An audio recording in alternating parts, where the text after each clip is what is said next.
Pues ya, en el nombre de Jesús, aquí estamos. Aquí estamos. La verdad, cuando el pastor David me invitó, no pensé que le iba a dedicar tanto tiempo a esta enseñanza y la he disfrutado enormemente. Le he dedicado muchas horas, le decía a él, como si fuera a predicar en una iglesia grande. Y la verdad es que siempre es un honor predicar al cuerpo de Cristo, sean pocos, sean muchos. Les digo esto porque me gustaría sugerirles que pusieran mucha atención los que pueden, ¿verdad? Los que están manejando, haciendo el bajo, en la cámara, no verme, escuchen. Al final la palabra dice que la fe viene por el oír. Los que estén trabajando, yo muchas veces, si no me queda otra opción, yo prefiero, aunque sea medio escuchar y no perdérmelo, o aquí va a quedar grabado, así que, pero sí lo he hecho con mucha pasión y sobre todo entendiendo que uno es responsable de delante, hayan 10.000 oyentes o más, al final uno tiene una responsabilidad con Dios de respetar su palabra. Sean pocos, sean muchos, uno tiene que ser respetuoso a la palabra de Dios y no depende de la cantidad de gente, depende de la autoridad que tiene la palabra por sí misma, ¿verdad? Porque en última instancia, la palabra de Dios es Cristo. Le doy gracias al pastor David, un profeta. Somos hermanos ministeriales. Yo le tengo, amo, pero definitivamente con algunos hay una relación de parte de Dios más cercana con otros. Él está en mis más amados, de los que trato de prestar más cuidado, si se puede ser así, con mucho cariño y respeto, como un hermano menor al cual uno cuida y anhela que sea mejor que uno. Bueno, o sea, y reunión de varones a la pastora, ¿verdad? Y me da mucho gusto, pues me honra que el apóstol Hipólito se haya conectado y saludos a todos. Bien, el apóstol David me pedía compartir algunas reflexiones respecto eh, a Enoch. Y antes de hablar de eso, quiero insistir, ¿verdad? Ahora somos aquí realmente 8 varones conectados y algunos van a escuchar la grabación en otro momento. Antes de empezar a hablar lo que veo en la vida de Enoch, y no solo lo que veo en la vida de Enoch, sino en lo que representa.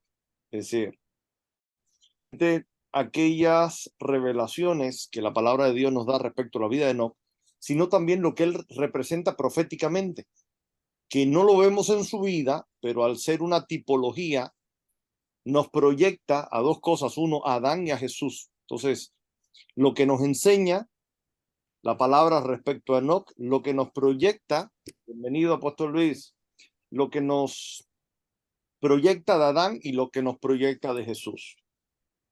Esas tres enseñanzas para buscar qué de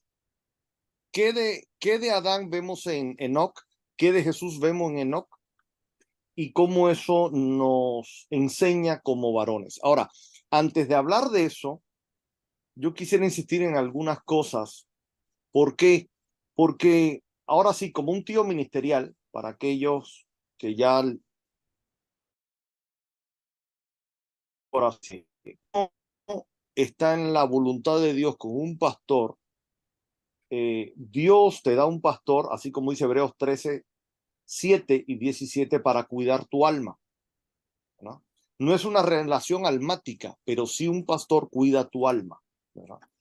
Y aunque Mateo 23, versículo 8 y 9, no pensaba hablar de esto, pero siento que es importante empezar por esta breve introducción sobre el tema de la paternidad. Aunque para muchos, Mateo 28, 23, 8 y 9, estoy citando a memoria, la idea esencial la estoy parafraseando, la estoy diciendo con mis palabras. Jesús dice: no le llamen a nadie en la tierra padre, ni le llamen a nadie maestro. Entonces, de ahí, un gran sector evangélico de la iglesia cristiana dice, ¿por qué a los apóstoles le dicen papá o a pastores le dicen papá? Si Jesús dijo, bueno, hay que entender realmente lo que Jesús quiso decir, ¿verdad? ¿Por qué? Porque al final el Padre habla en toda la Biblia por el Espíritu Santo. Voy a decirlo de otra manera, el Espíritu Santo habla en toda la Biblia y usa diferentes canales. Usó a Moisés, el profeta Samuel, usó al rey David y profeta David, ¿verdad? Estamos hablando del rey y profeta David o el profeta rey David, para, entender, para no confundir, para de ser más claro. Los profetas, Isaías, Jeremías, Daniel, Ezequiel, ¿verdad? Después, en el tiempo de Dios, el Espíritu Santo habló a través de Jesucristo, y cuando Jesús asciende a los cielos, el Espíritu Santo sigue hablando. Entonces, no puede ser que haya una contradicción entre lo que dice Jesús y dicen los apóstoles. Si a nosotros nos parece que hay una contradicción entre lo que dice Jesús y los apóstoles, o entre lo que los apóstoles dijeron con relación a Jesús, hay que pues orar y suplicarle a Dios que nos muestre que no estamos entendiendo, porque no puede haber contradicción en la palabra no se contradice, ¿verdad? ¿Por qué? Porque al final es Dios Padre por el Espíritu Santo revelándose a sí mismo y revelando su voluntad a través de la palabra, revelando a Cristo a través de la palabra, y la palabra no tiene contradicción.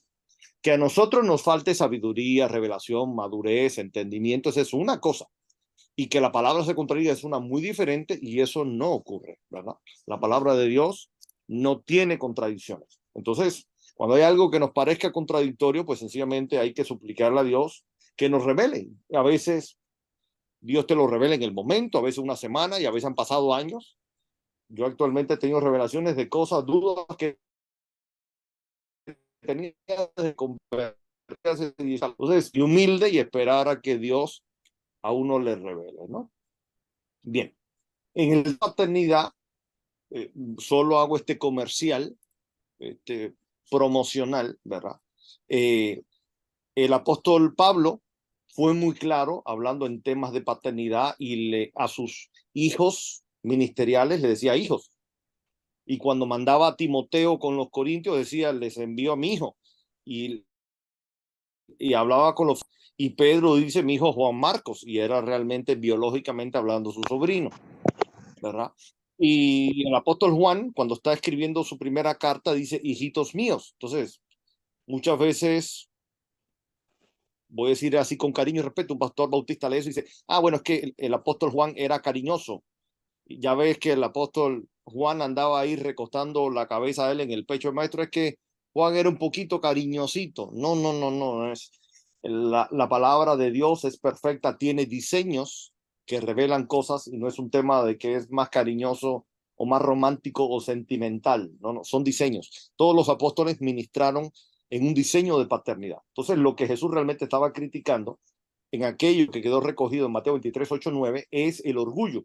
Es cuando un ministro, no solamente los fariseos, sino uno mismo, de pronto le quiere agarrar el espíritu de orgullo, de soberbia, entonces tú estás buscando que alguien te diga padre, pero porque tú quieres sentirte bien y quieres sentirte superior. O estás buscando que te diga maestro o profeta o arcángel. Ahí es donde está el problema. ¿Por qué digo esto? Porque cuando uno viene a Cristo, uno puede tener 60 años de edad y espiritualmente ser un bebé espiritual. Uno puede tener 40 años, yo vine a Cristo a los 30, y recién convertido, aunque yo tuviera 30 años en mi cuerpo físico, espiritualmente yo era un bebé. Y me tenían que enseñar a orar y a leer la palabra, ¿verdad? Y darme mis mamilas espirituales. Hoy en día ya no soy un bebé, pero tampoco tengo la madurez de un anciano como el apóstol Byron. Estoy muy lejos de tener la madurez de un apóstol Byron o de alguno de mis hermanos ministeriales primogénitos, o incluso de otros que no son primogénitos. ¿Por qué digo esto? Porque aquellos de ustedes que ahora se congregan con mi hermano de pacto, el apóstol y pastor David Balcázar, a lo mejor alguno de ustedes tiene, oye, tengo la misma edad del pastor, sí, pero el siervo de Dios, que pastorea en la casa, ya Dios lo escogió para ser padre, pastor, padre, ¿verdad? Entonces, le doy este tip como varón, porque si algo necesitamos los hombres es un padre, es un pastor. Oye, Yacer, predicador, profeta o pastor Yacer, como me quieras ver por el espíritu, da igual. Tío, porque para los hijos de él soy tío ministerial. Entonces, se me fue la idea. Bueno, seguimos. Se me fue la idea de lo que iba a decir. Bien, retomamos el tema. Ya. Entonces, cuando uno entiende esto, ¿verdad? Que uno realmente Dios a uno le da padres, uno va a madurar mucho más rápido y uno va a crecer mucho más rápido. La palabra dice, no es bueno que el hombre esté solo, y por eso Dios le dio a Adán una esposa, no le dio un padre porque ya Dios era el padre de Adán. Lo dice Lucas 3, Adán, hijo de Dios. Entonces, Adán tuvo ese privilegio de tener una paternidad divina, línea directa e inmediata. Pero hay una gran bendición en tener un pastor y entender que un pastor es para uno es un padre, y los buenos padres, así como Dios los ve, los buenos padres son los que corrigen y disciplinan. Esos son los buenos padres. Bien. Vamos a entrar ahora en esta introducción en cuanto a la importancia de los hombres. La importancia de los hombres. Porque a mí me apasiona preparar enseñanzas dirigidas a los hombres.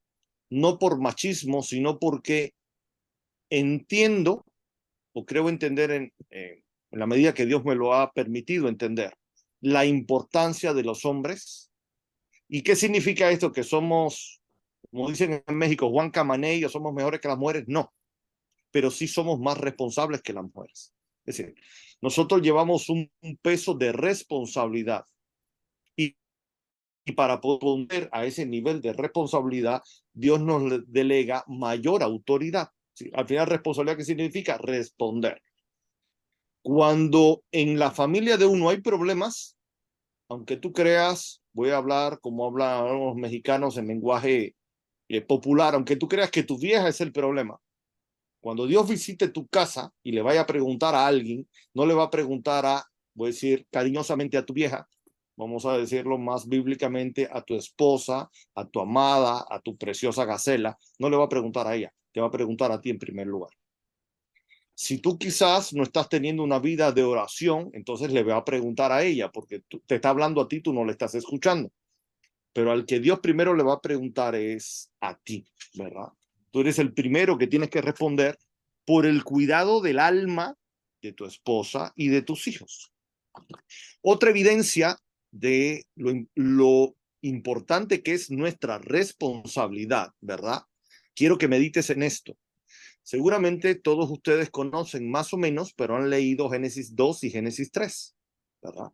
Génesis 2, cuando Génesis 1, Dios crea los cielos y la tierra y forma la tierra. Y Génesis 2, básicamente cuando forma al hombre. Ya había creado el espíritu de Adán, y en Adán estaba Eva cuando los creó, pero en Génesis 2 es cuando lo formó. Dicho de otra manera, en Génesis 1 creó el espíritu del hombre, y en Génesis 2 creó el cuerpo humano. ¿Ya? Bien. Génesis 3, ya todo estaba en orden, había empezado a funcionar, y es cuando viene la tentación y la caída del hombre. ¿Sí? Génesis 3 nos enseña que cuando Eva en un momento peca, pero Adán todavía no ha pecado. Por si alguien no conoce la historia, la resumo. Hay un momento en el cual Eva cae, empieza la plática que la suegra, no, perdón, la serpiente le saca a Eva, ¿verdad? Empieza la plática de la serpiente, o el diablo a través de la serpiente con Eva. Eva cae en el pecado de no creer lo que Dios dijo. Sí, manipulación de la serpiente, la confundió y toda una serie de cosas más que no nos vamos a meter en eso, pero al final en ese momento Eva peca y come el fruto del árbol del conocimiento del bien y del mal, del cual no debió haber comido. ¿Estamos de acuerdo?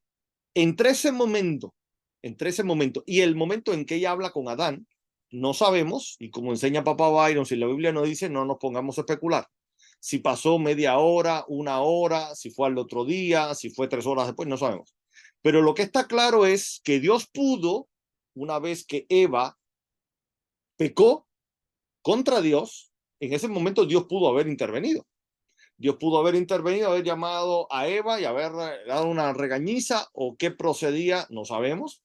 Caería en el tema de la especulación, ¿verdad? Pero lo cierto es que Dios no intervino.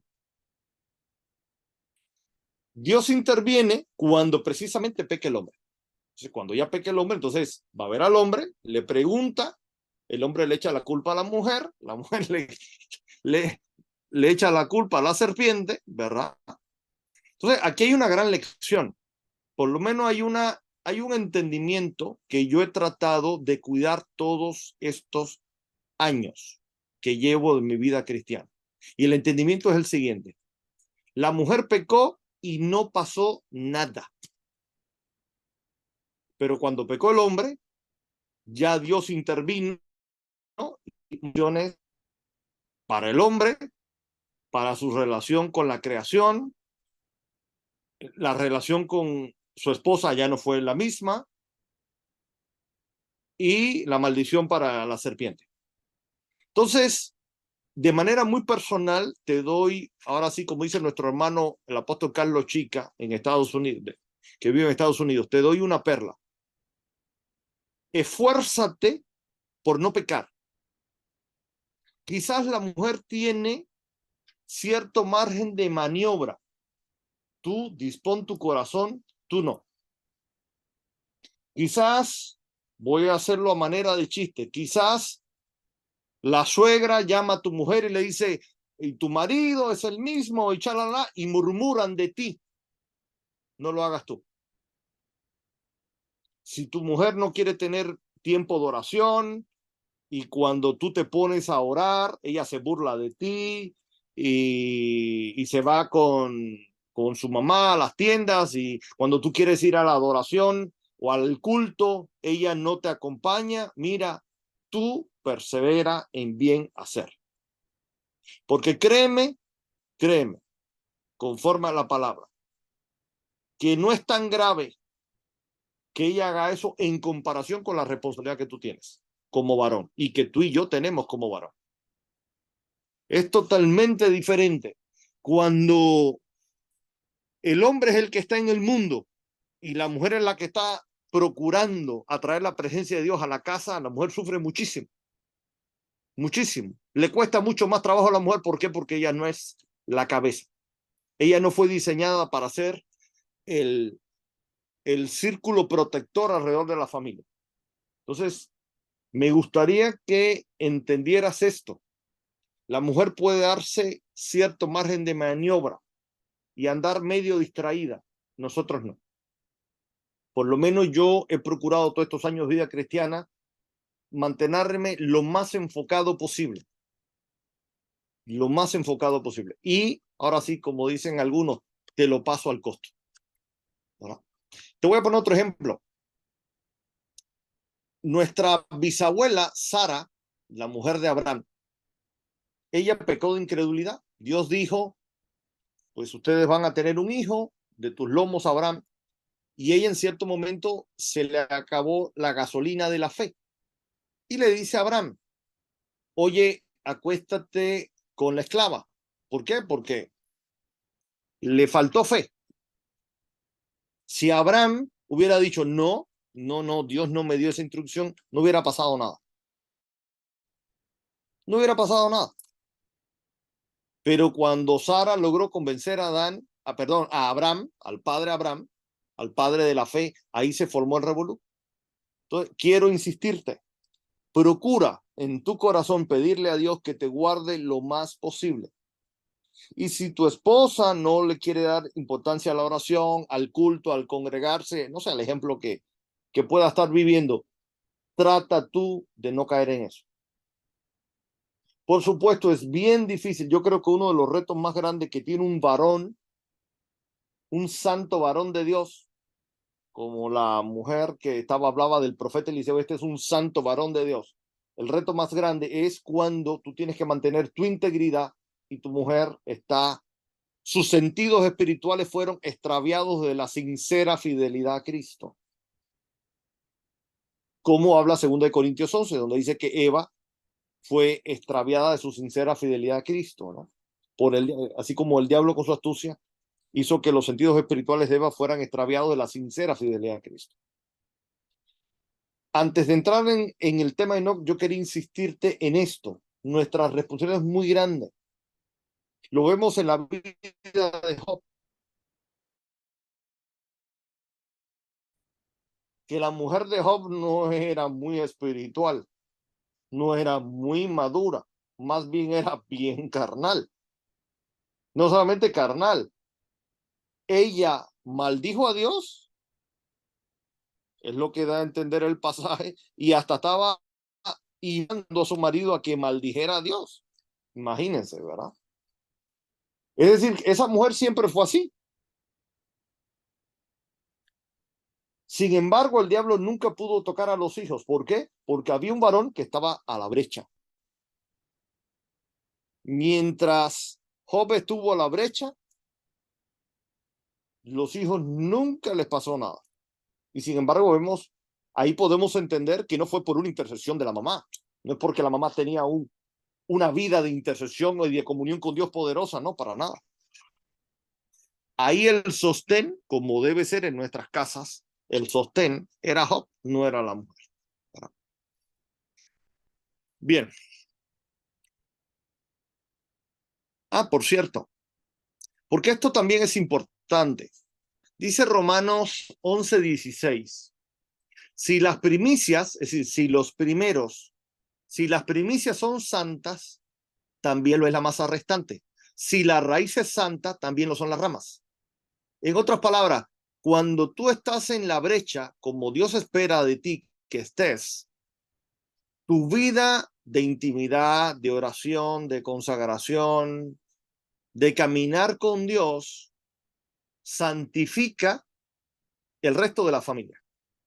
Porque realmente uno es el primogénito en la familia, ¿verdad? Este principio que está en Romanos 11 lo vemos a través del Antiguo Testamento en varios pasajes.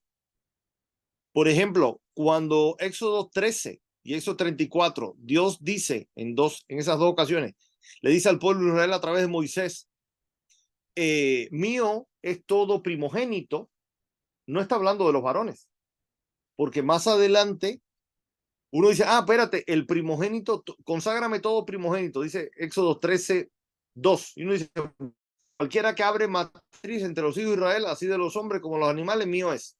Y uno diría, bueno, pues si es mujer, pues había que consagrarla. Te dice, no, no, no. El versículo 12 te dice, no, no, no, los machos serán de Jehová, no la mujer. ¿A qué voy con esto?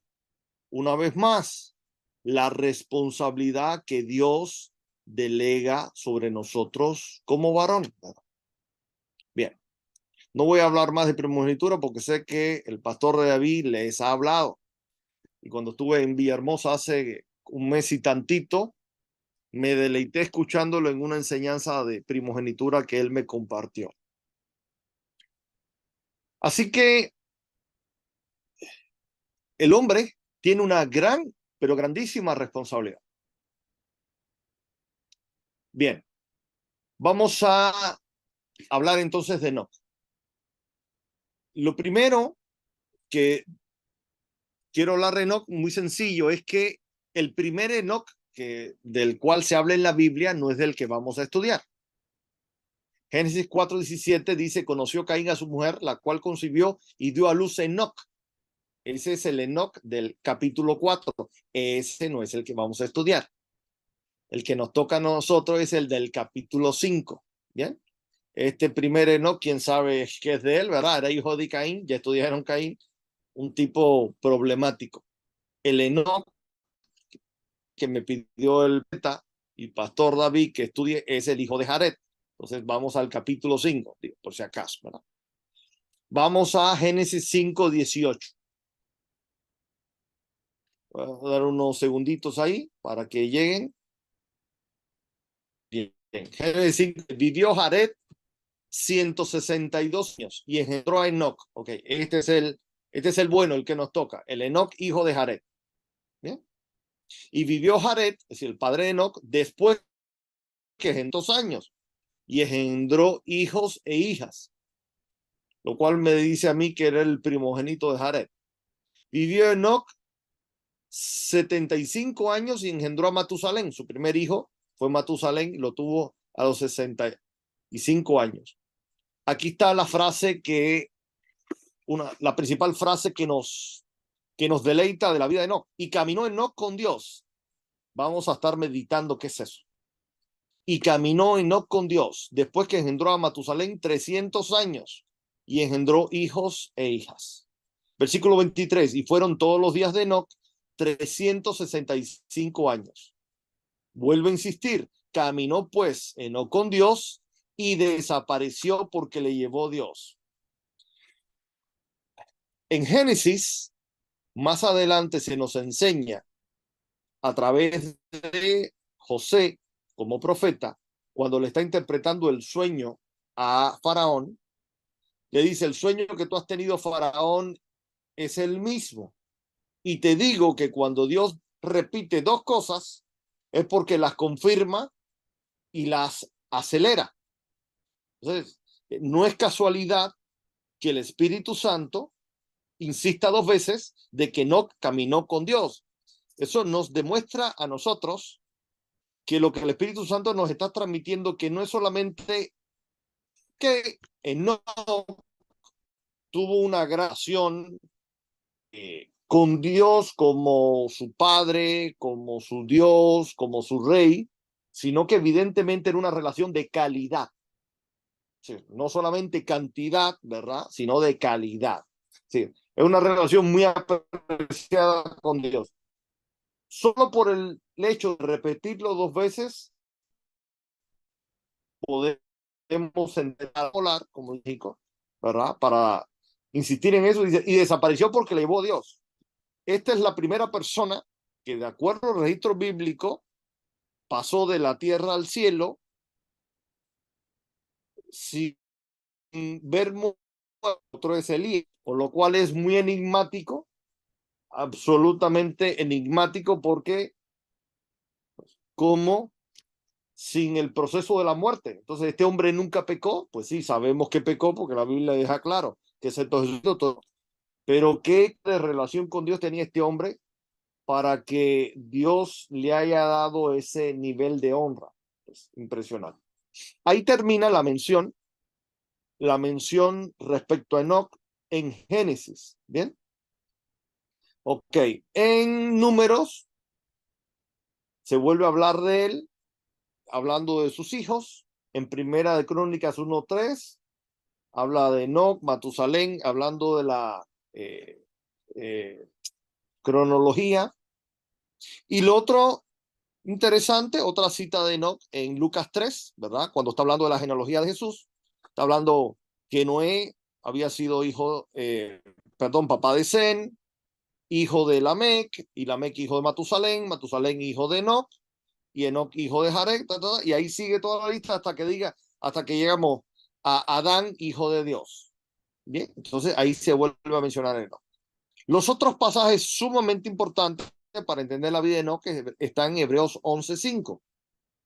Hebreos 11:5 dice, por la fe Enoc fue traspuesto para no ver muerte y no fue hallado porque lo traspuso Dios, es decir, elevador celestial.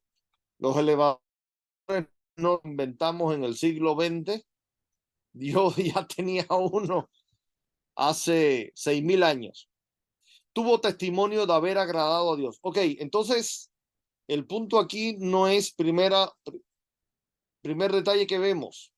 La razón por la cual la relación de Enoc con Dios no fue tan extraordinaria no es porque nunca haya pecado, porque no hay hombre que no haya pecado, sino porque él tenía una fe extraordinaria en Dios. Él tenía una confianza extraordinaria en Dios, ¿verdad? Y eso lo confirma el versículo que sigue, el famoso versículo que la mayoría de nosotros conoce, hasta de memoria, Pero sin fe es imposible agradar a Dios, porque es necesario que el que se acerca a Dios crea que existe, que le hay, y que deja por los que le buscan, ¿verdad? Y la otra cita muy emblemática respecto a Enoc, Judas 1:14. Dice, de estos, ¿de quiénes? De falsos profetas.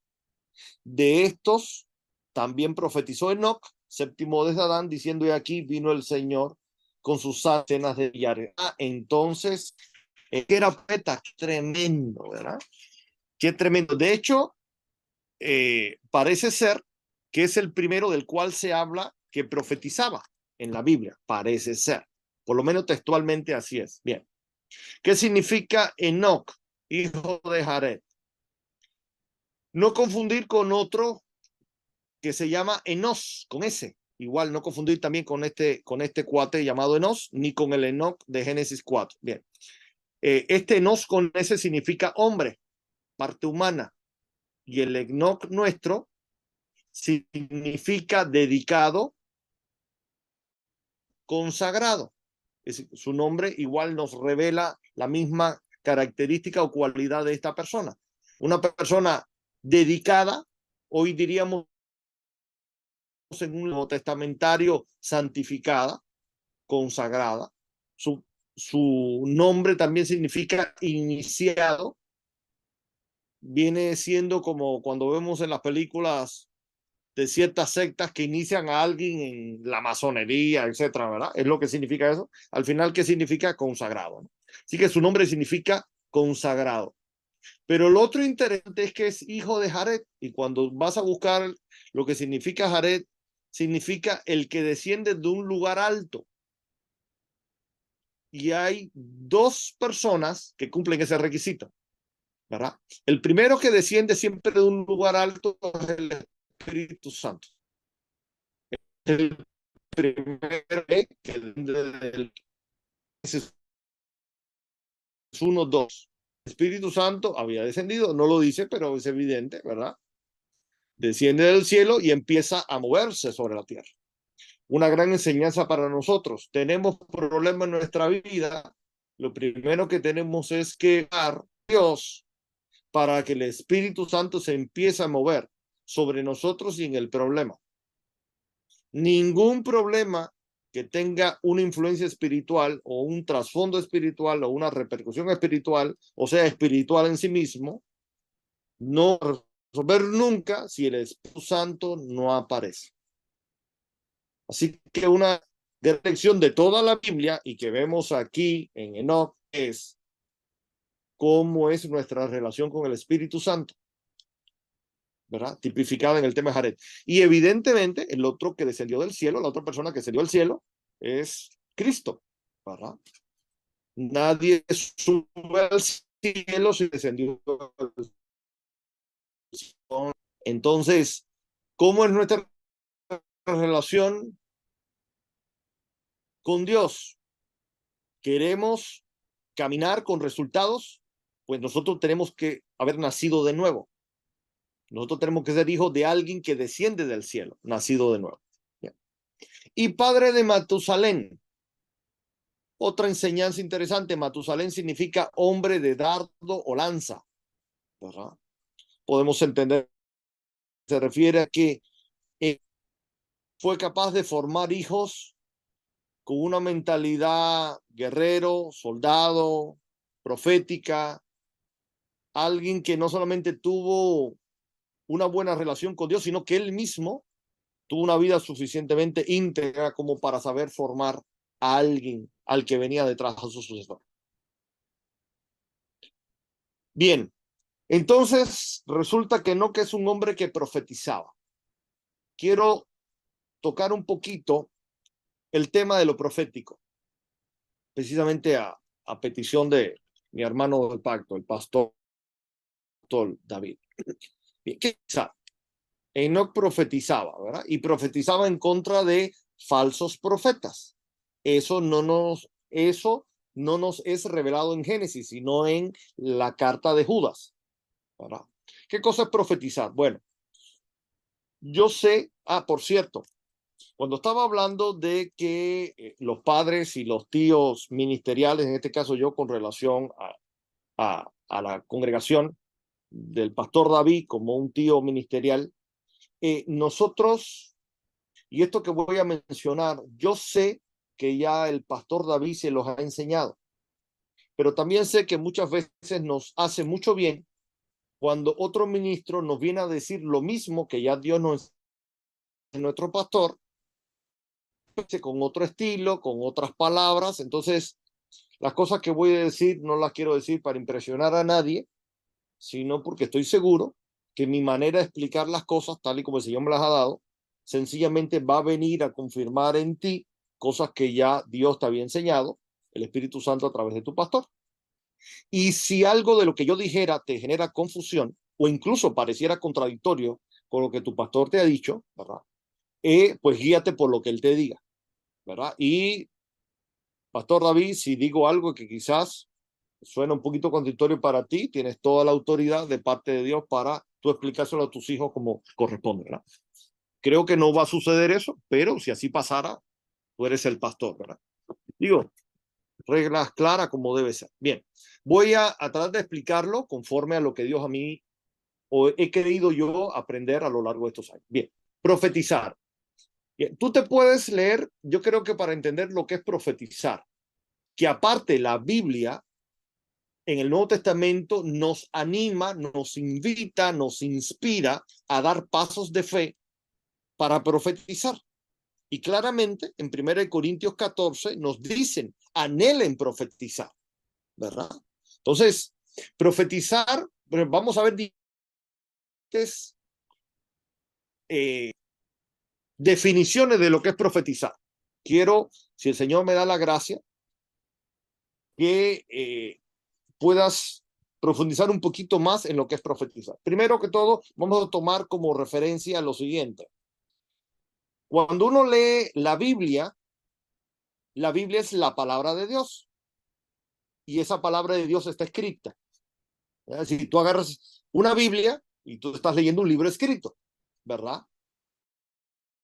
Yo antes de que yo leí, por ejemplo, el Nuevo Testamento y para mí era un libro de cultura general. ¿Por qué lo leí? Era abogado o soy abogado, alguien que pretendía ser culto, educado y todo lo demás. Entonces, ¿quién no se ha leído el Quijote? Una joya de la literatura española. ¿Quién no se ha leído la Biblia? ¿Verdad? En mi país, que es gente hay mucha gente culta, muy estudiada, Fidel Castro y todo lo demás, que son gente muy inteligente humanamente hablando, ¿verdad? Y otros eminencias y sabios y eruditos, nadie ha dejado de leerse la Biblia. Sin embargo, ellos leen la Biblia y para ellos la Biblia es como un libro de historia o de cultura general.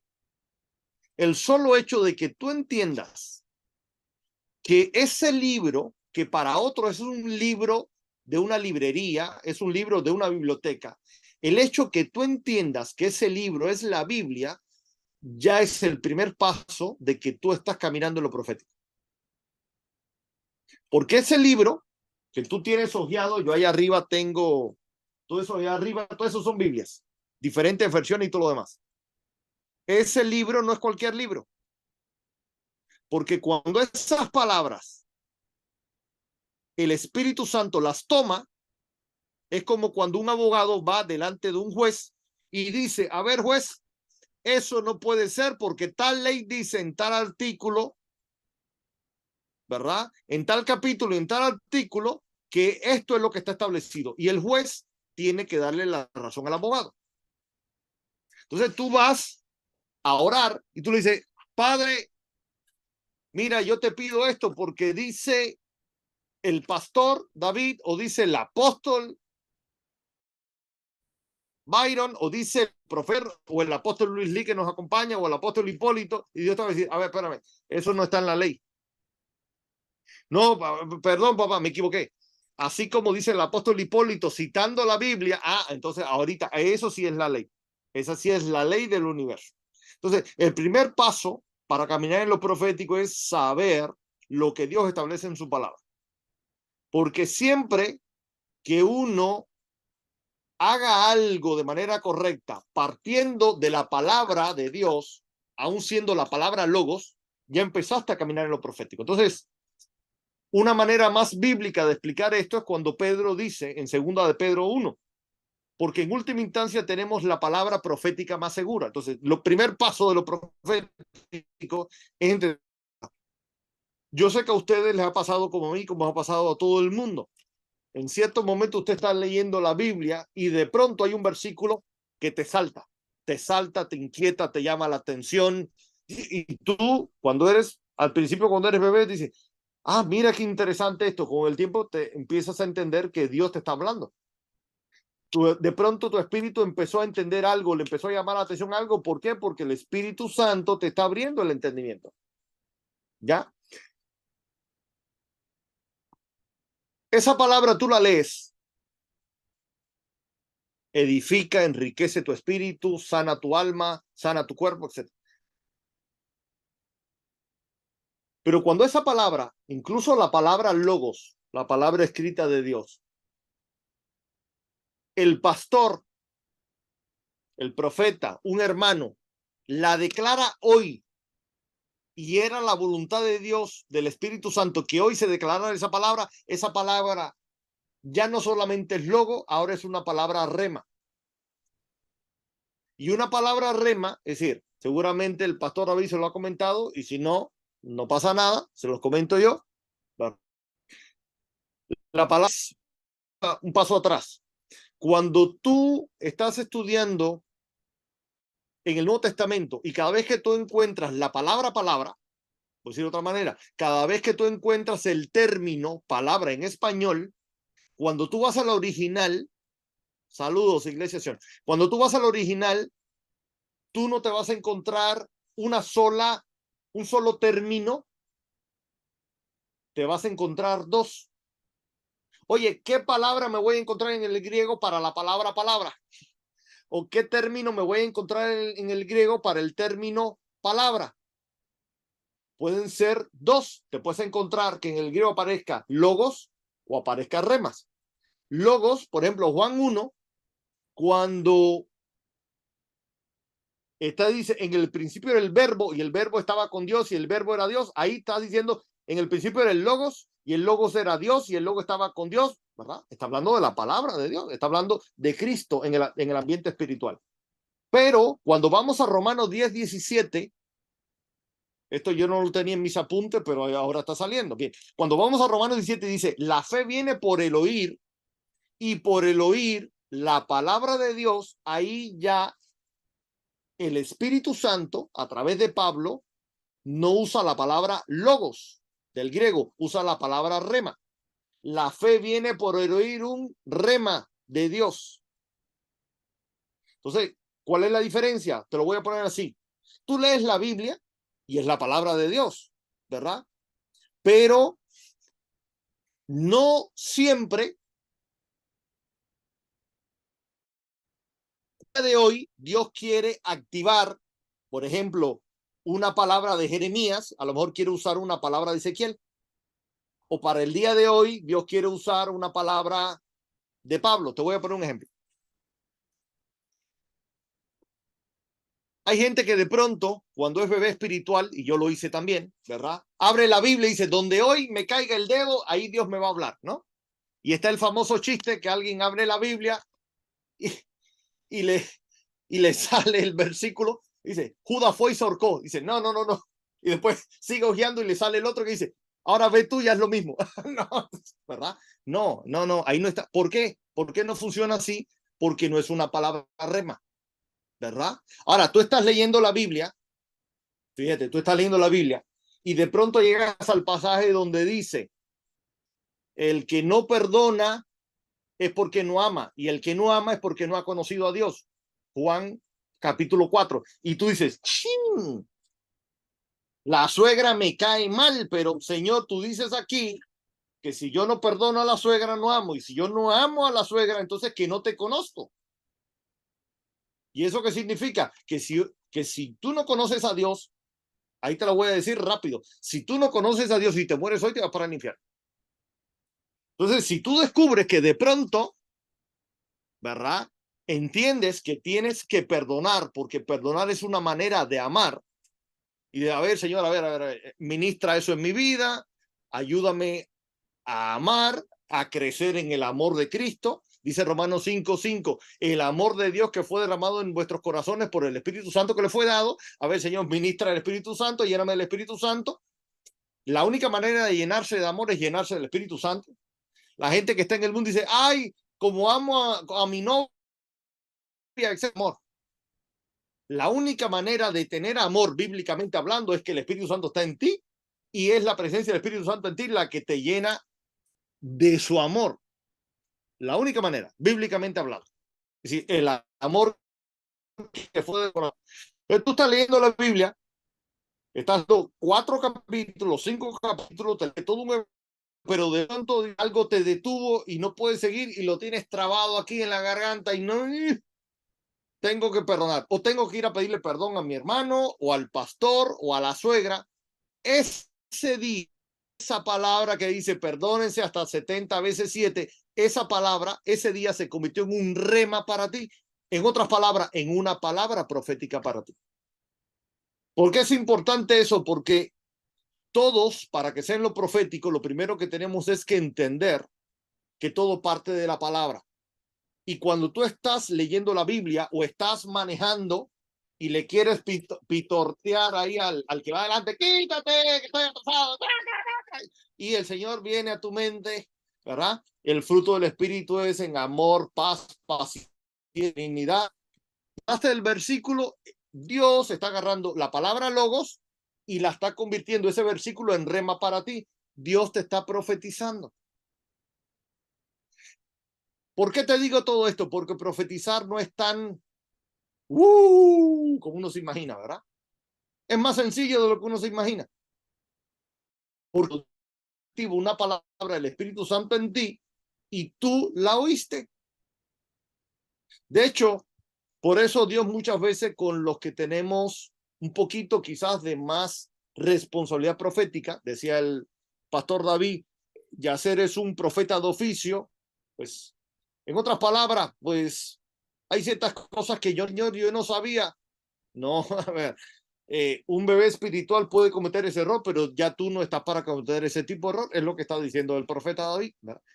Porque sencillamente quizás otro puede cometer ese error, ya yo pasé por ahí, es decir, ya yo no puedo decir, ay Señor, yo no sabía que no puedo amar, que tengo que amar a la suegra, ¿verdad? No, ya yo sé que no es un sentimiento, amo a la suegra porque la tengo que amar, está escrito y punto, no es negociable. A lo mejor otro dice, bueno, es que no siento amar a la suegra, no siento perdonar, no, a mí me queda claro que tengo que amar al enemigo, ¿verdad? Vive en casa o no vive en casa, ¿bien? Entonces, profetizar es escuchar una palabra rema de Dios y declararla. Y ahí entonces hay dos opciones. Está la opción cuando tú, por ejemplo, es muy común que en las iglesias, por ejemplo, a mí el Señor me alcanzó con los hermanos bautistas, a los cuales yo amo mucho, porque de ahí vine. Pero es muy común que los bautistas te dicen, no, el don de lengua no es para este tiempo, las profecías no son para este tiempo. ¿Alguien ha escuchado a un bautista hablar así? Sin embargo, de pronto ellos vienen, hermanos bautistas, y dicen, hermano, estaba orando por ti y Dios me dio este salmo para ti. ¿Lo han escuchado que lo dicen? ¿Verdad que sí? Estaba orando por ti, Dios me dio este versículo. Mira, estaba orando por ti y este versículo vino a mi mente. ¿Sabes qué están haciendo? Te están profetizando. Te están profetizando porque sencillamente están orando por ti y el Espíritu Santo activó una palabra rema de la palabra logos, es Biblia. El Espíritu Santo agarró la página 5, el Salmo 34, y le dijo, ora por fulano, consciente. De pronto tú empiezas a orar por alguien usando el Salmo 34, le estás profetizando, porque ya no estás en la palabra logos, que es toda la constitución, la Biblia como ley, sino que ya estás, el Espíritu Santo te está dando una palabra específica, rema, activada, vivificada para ese día, para esa persona. Ya estás profetizando. Por eso el Señor Jesús dice Por eso el Señor Jesús dice,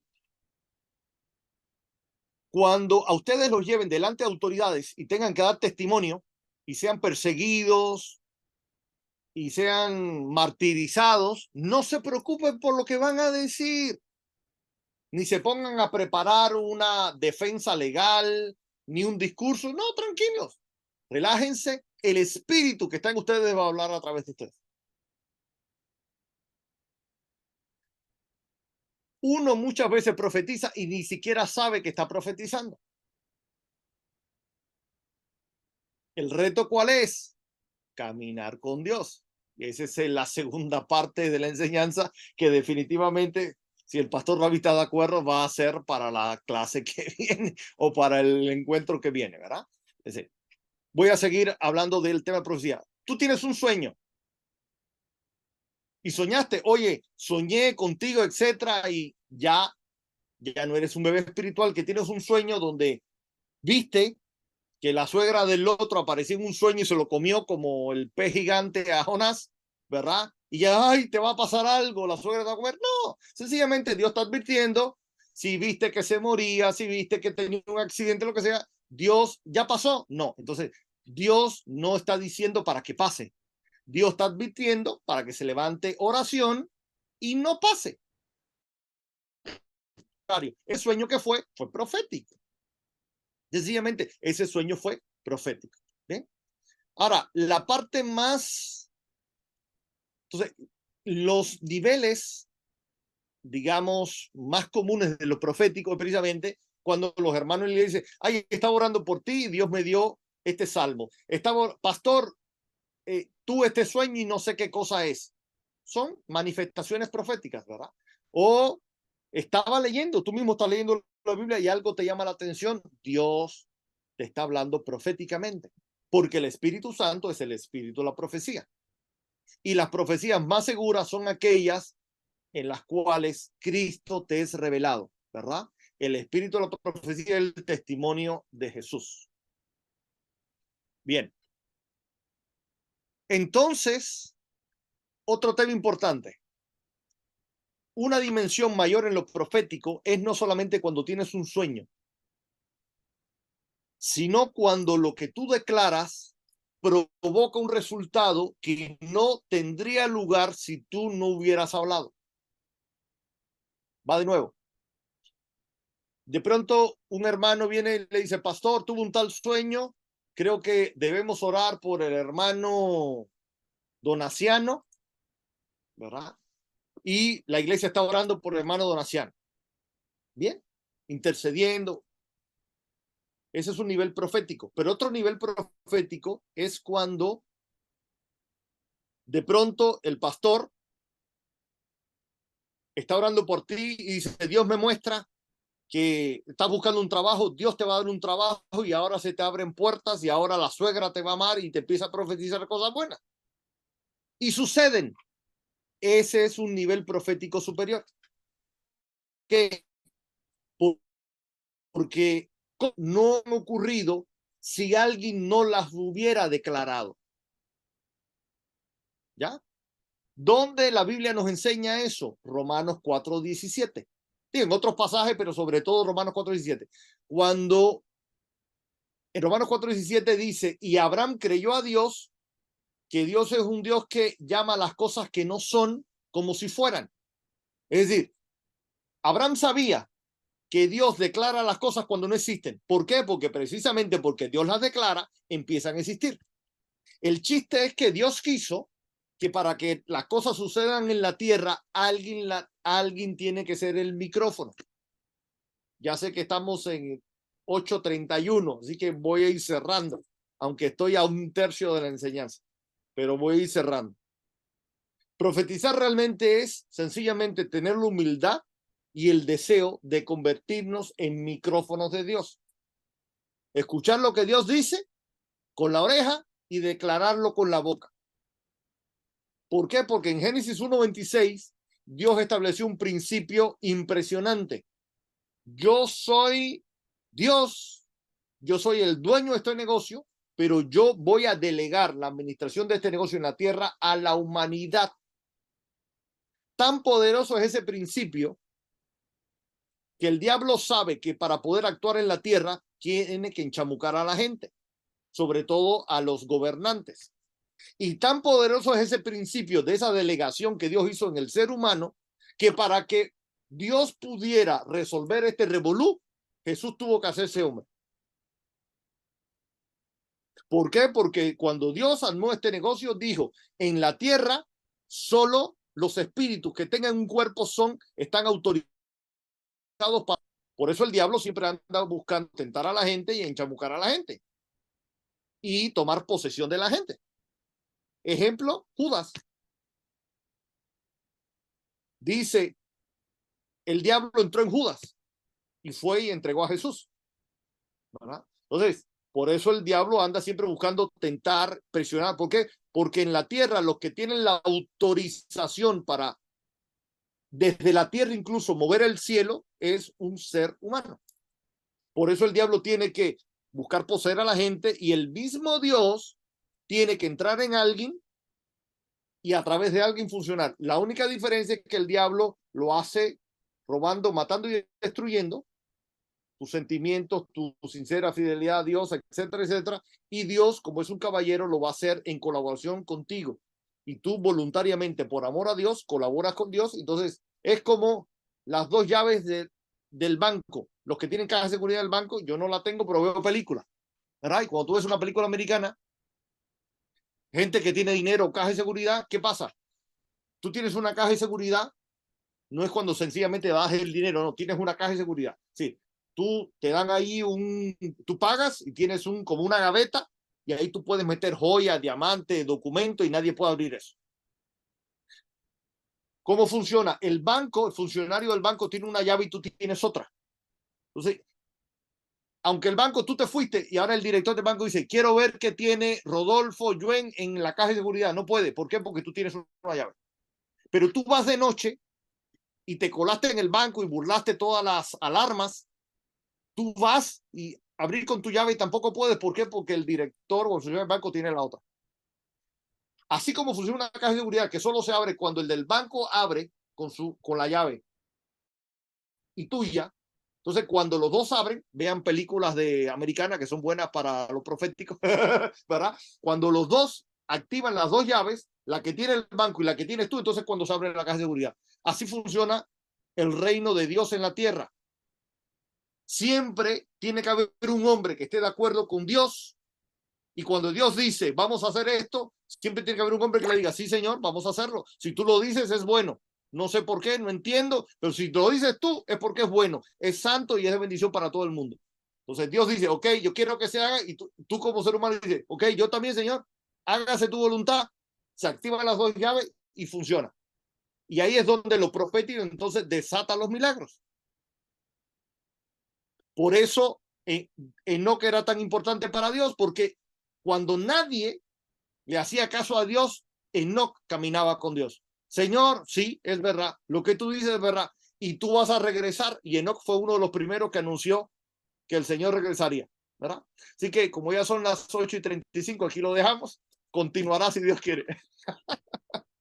No, dale otro, yo te aviso, bro. Tú dale, amado Bueno, profeta. bien, Sí, bueno, ¿están de acuerdo, amados? está muy serio, está muy serio. El pastor Rodolfo está muy serio. ¿Seguimos unos minutos más o no seguimos? Adelante, adelante. Bueno, seguimos. Bien. Ok. Profetizar entonces es sujetar lo terrenal o lo espiritual. Voy a dar diferentes definiciones para ayudarte a entender un poquito más. Profetizar es sujetar lo terrenal o lo espiritual. Profetizar es encauzar lo terrenal conforme a los dictados espirituales. Profetizar es provocar que el cielo venga a la tierra. Profetizar es provocar que el cielo venga, y ahora estoy diciendo que gobierne la tierra. Profetizar es provocar que la voluntad del cielo, en otras palabras, de Dios, se establezca sobre la tierra. Profetizar es provocar que los cielos y la tierra sean reconciliados o reunidos en Cristo. Profetizar es manifestar en la tierra el gobierno espiritual del Espíritu Santo y de la palabra de Dios. Profetizar es manifestar el gobierno espiritual de Cristo. ¿Por qué digo manifestar el gobierno espiritual de Cristo? Jesucristo, la palabra nos enseña que es 100% Dios y 100% hombre. ¿Cómo? Bien, nació de María, ¿verdad? Ese cuerpo que nació de María era un ser humano como tú y como yo, ¿verdad que sí? Ser humano como tú y como yo, como tú y como yo. La única diferencia es que la sangre de él vino del milagro del Espíritu Santo, nunca se mezcló con la de María, por eso él nunca ni pecó, ni tenía iniquidad ni pecado en él. Qué sabio Dios, según tengo yo entendido por los de la medicina, la sangre del niño nunca se mezcla con la de la mamá. ¿Es así, doctor, o no es así? ¿Verdad que sí? ¿Por qué la sangre del niño? ¿Por qué Dios hizo eso así? Que la sangre del niño nunca se mezcla con la de la mamá. Porque la iniquidad está en la sangre. Entonces, si la sangre de María se hubiera mezclado con la de Jesús, ya hubiera echado a perder a Jesús. Entonces, Jesús era hombre como tú y como yo. Por eso cuando se encuentra con la samaritana, él estaba cansado, como tú y como yo, iba al baño como tú y como yo, porque Jesús era tan humano como tú y como yo. Pero entonces, si era tan humano como tú y como yo, ¿cómo es Dios al mismo tiempo? Bueno, es que el Espíritu que está en Jesús es Cristo. En este cuerpo, ya no tan guapo y sin pelos, ¿verdad? Hay un espíritu. El espíritu de este cuerpo fue creado. Pero el espíritu que estaba en Jesús no fue creado. Es el espíritu eterno del Hijo de Dios. Es el espíritu eterno de Dios Hijo. En otras palabras, es Cristo. Entonces, Cristo es la parte divina y Jesús es la parte humana. Voy a repetir otra vez. Cristo es la parte divina de Jesucristo y Jesús es la parte humana. Un hijo nos es dado, un niño nos es nacido. ¿No? Como ser humano nació, pero como espíritu solo entró, nos fue dado. Entonces, por eso, Emmanuel, Dios con los hombres, es decir, la divinidad en un ser humano.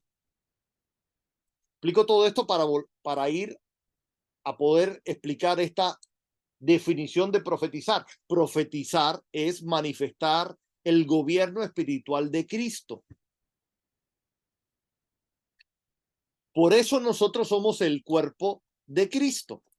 La Biblia nunca dice que nosotros somos el cuerpo de Jesús, porque Jesús es un cuerpo. Jesús es un cuerpo. Y el espíritu del cuerpo de Jesús es Cristo. Nosotros somos el cuerpo de Cristo. ¿Cuántos cuerpos tiene Cristo? Tiene el cuerpo de Jesús más todo lo que hemos recibido a Cristo como Señor. El Cristo es la suma de todos los seres humanos donde Cristo es Señor. Todos los que hemos recibido a Cristo como Señor, tenemos el Espíritu de Cristo. El que se une al Señor, un espíritu es con él. Entonces, Cristo, el Hijo de Dios, se une con nuestro espíritu, somos uno con él, nos convertimos en el cuerpo de Cristo. Entonces, Cristo tiene un montón de cuerpos. El tuyo, el mío, el de Jesús. ¿Y dónde está el cuerpo de Jesús? En los cielos, a la diestra del Padre. Entonces, Jesús está en los cielos, pero Cristo está en los cielos y está en la tierra a través del Espíritu Santo. ¿Sí se entendió? Espero que sí. Si no, levanten la mano. Bien. Por eso, profetizar es manifestar el gobierno espiritual de Cristo. Cristo es la manifestación terrenal de la plenitud de la deidad. Es cuando el Espíritu Santo está tomando la esencia del Hijo de Dios para manifestarlo en la tierra. Por eso es que lo profético es tan precioso, porque cuando uno empieza a entender que lo que Dios quiere es manifestar a Cristo a través de nosotros, tú puedes profetizar sin hablar. De hecho, cuando tomamos la Santa Cena, casi siempre el que habla es el pastor o el que ministra la Santa Cena. Sin embargo, tú con el solo hecho de tomar el pan y el vino, o el pan y el jugo, pero con un entendimiento profético, estás profetizando. La Santa Cena es un acto profético. El bautismo, ¿por qué bautizarse es tan importante? Porque es un acto profético.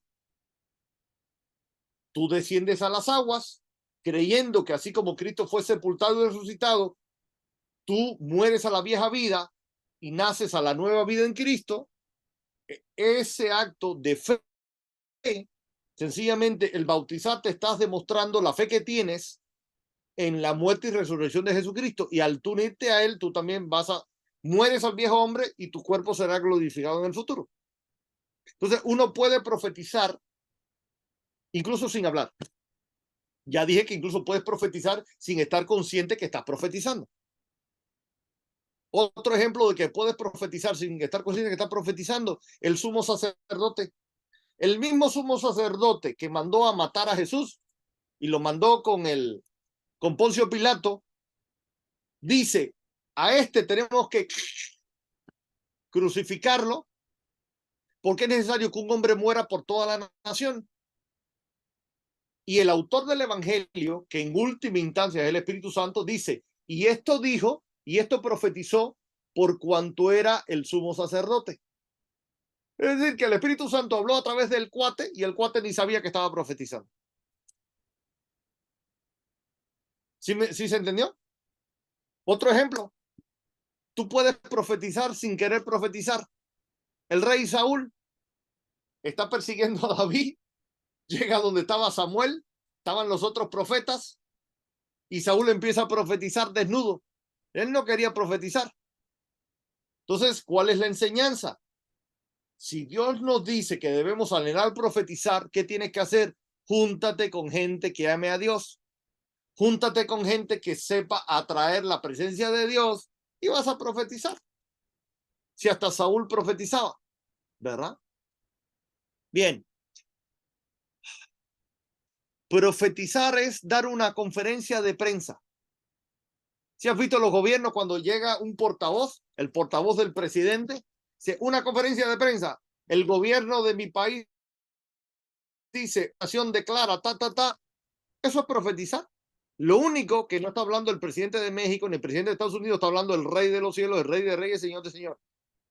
Por eso muchas veces los profetas dicen, así dice el Señor. Es lo mismo que está diciendo el portavoz del gobierno. Por eso Juan el Bautista era un profeta. Por eso Juan el Bautista fue considerado el mayor de los profetas. ¿Por qué? Porque fue el que le tocó decir, hey, ahí 100 metros detrás, ahí viene el rey de reyes. Es el portavoz del gobierno, el más autorizado.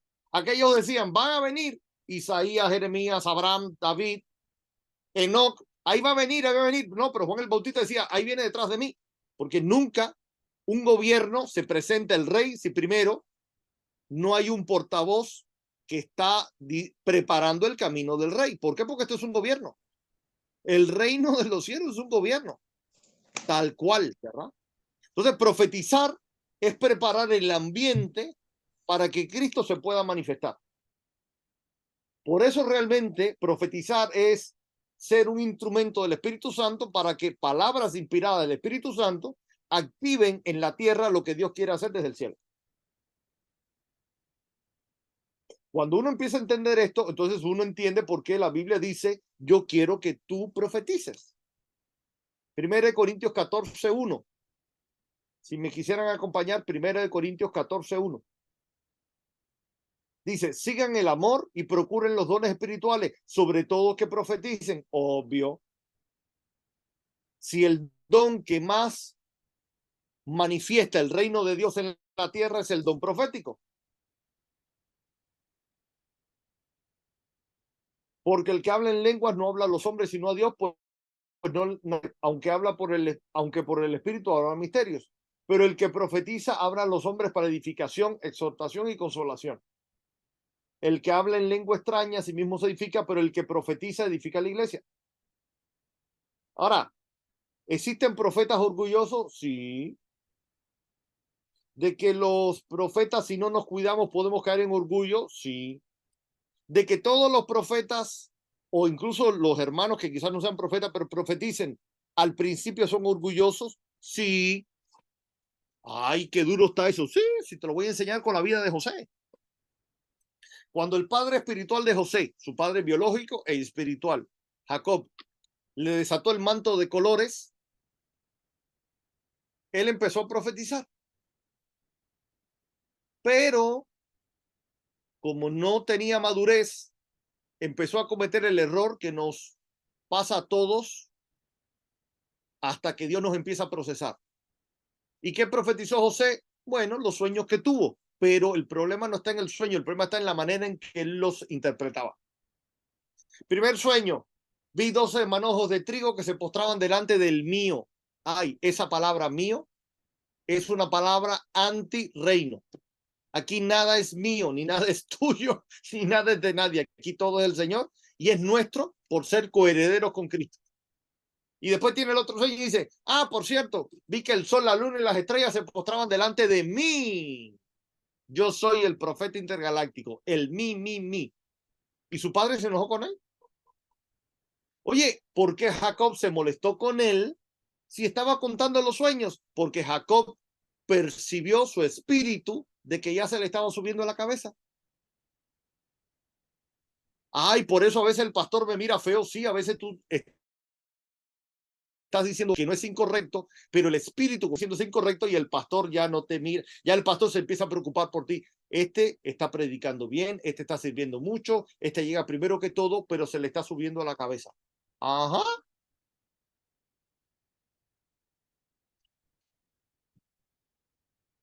¿Por qué Dios hizo pasar al José por el trato que lo hizo pasar? Porque necesitaba que llegara a Egipto. Ah, pudo haberle dado un sueño, vete a Egipto y ya estuvo. No, Dios necesitaba formar el carácter del profeta. Vemos el resultado del proceso de formación del carácter en la vida del profeta. Vemos el resultado en Génesis 50. Pasan los años, ustedes seguramente conocen la vida de José, si no les invito a que la lean. Pasan los años, ya los hermanos llegan a Egipto, ya José se da a conocer, los cuida, los guarda, los apapacha, les provee, viene todo el tema de la crisis económica mundial, depresión en la bolsa de valores de Egipto, de Babilonia y de todo, ¿verdad? Y el desbarajuste, pero ellos fueron cuidados por Dios a través de José. Y pasa la crisis y todo se restablece y muere Jacob, el padre de todos ellos, de los dos hermanos. Y cuando muere Jacob, José era primer ministro, estaba chambeando. Y los hermanos lo van a buscar y le dicen, oye, el viejo murió y dijo que no nos vayas a... No nos las apliquen, ¿eh? Porque a lo mejor tú no nos pasaste la cuchilla porque estaba vivo el viejo. Entonces el viejo dijo que por si acaso no nos corte la cabeza. El viejo no lo dijo, lo dijeron ellos, ¿verdad?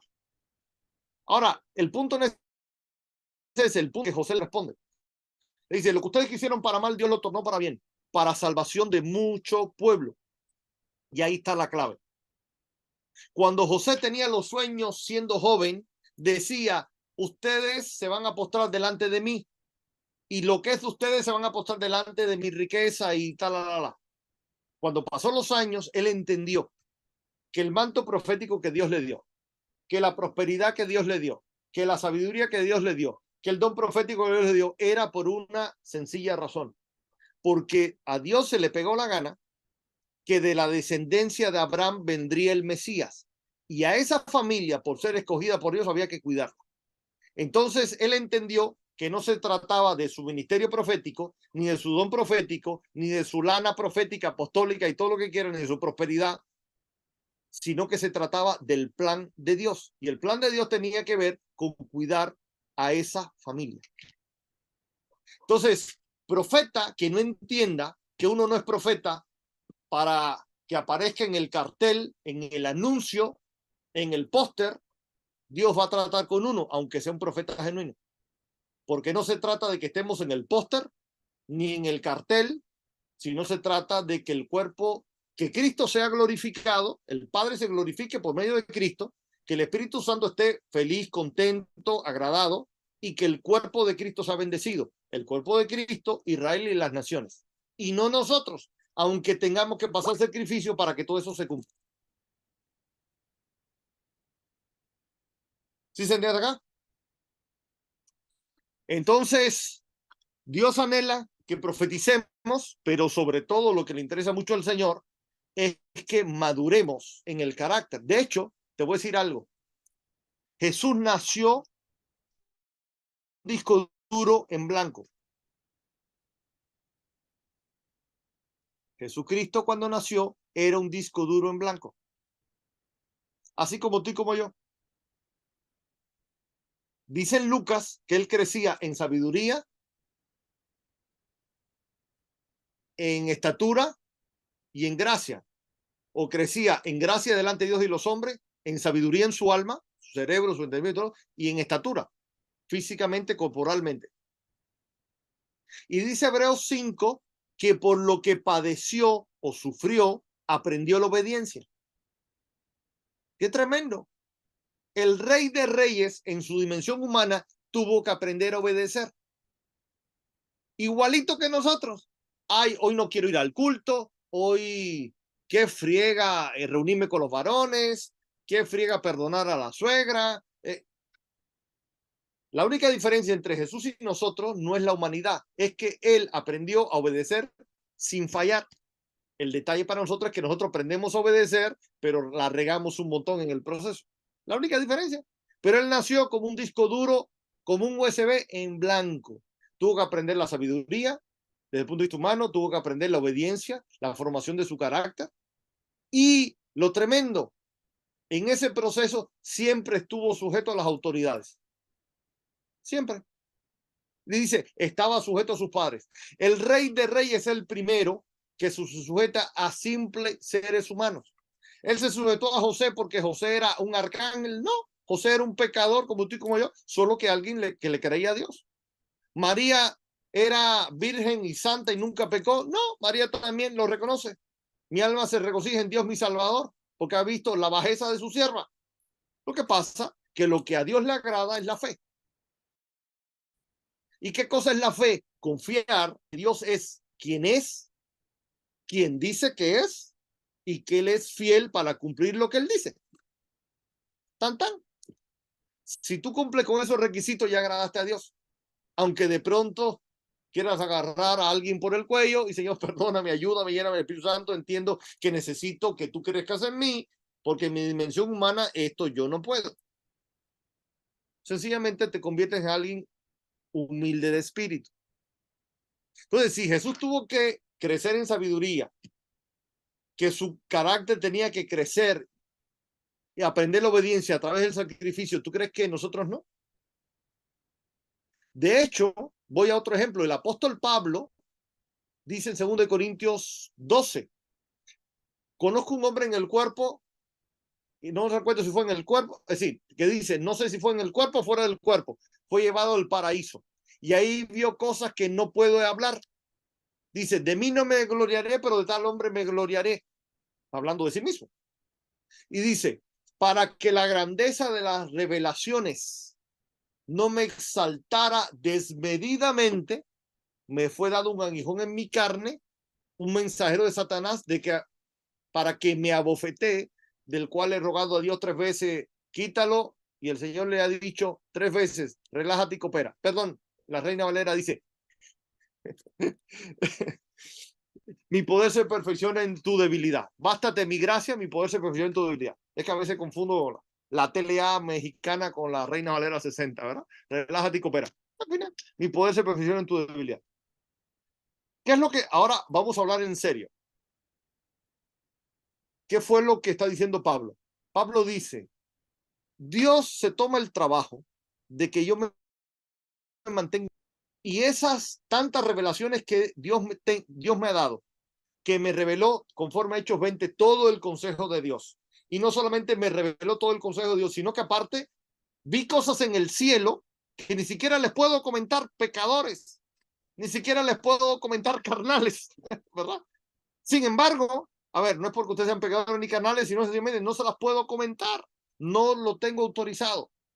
Pero para que yo no me crea el apóstol más Juan Camaney, ¿sabes lo que Dios hace? Autoriza que haya un mensajero de Satanás, en el original un ángel de Satanás, entiéndase, un demonio, que me abofetee, del cual le he rogado al Señor, quítalo, y él me ha dicho, bástate en mi gracia, mi poder se perfecciona en tu debilidad. ¿Cuál es la enseñanza? Si se te sube como a José por falta de carácter, Dios te lo va a bajar. Así que mejor que no se nos suba si no queremos estar en cárceles, esclavos, ¿verdad? Etcétera, etcétera, etcétera. Y si aparte hay la menor sospecha de que se nos puede subir, de pronto hay un demonio ahí que nos empieza a hacer oposición y lo envió Dios, no el diablo. Lo envió Dios, no el diablo. Yo no sé cómo funciona eso. No sé, Pablo no dice cómo funciona. Yo no sé si Dios le dice al diablo, oye, mándame un tal demonio ahí que necesito que chambee para mí. Porque hay alguien aquí que hay la posibilidad de que se le suba a la cabeza que ahora es apóstol, que ahora es profeta, que ahora es intergaláctico. Y yo, otros se los voy a permitir. A este lo amo tanto que ni siquiera le voy a dar esa oportunidad. Es lo que está diciendo Pablo. A otros se les ha subido. A mí Dios no sé ni que se me suba. Ándale, ándale. Como varones necesitamos entender eso. Y si Dios quiere, en 15 días continuamos.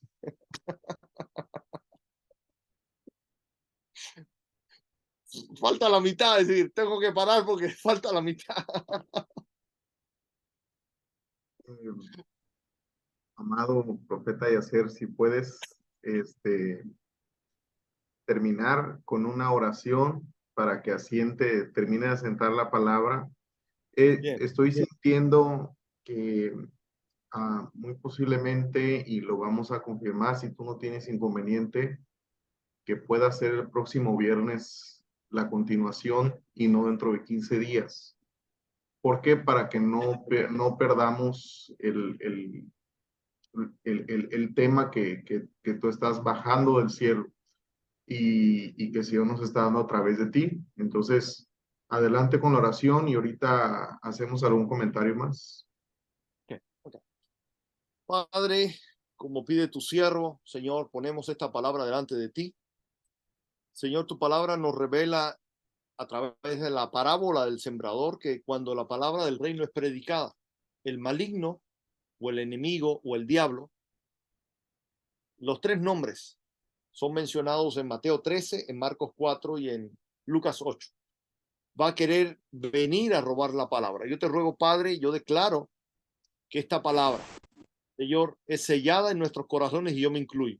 Declaro que la sangre de Cristo cubre esta palabra, Señor, en nuestros espíritus y aún en nuestro entendimiento.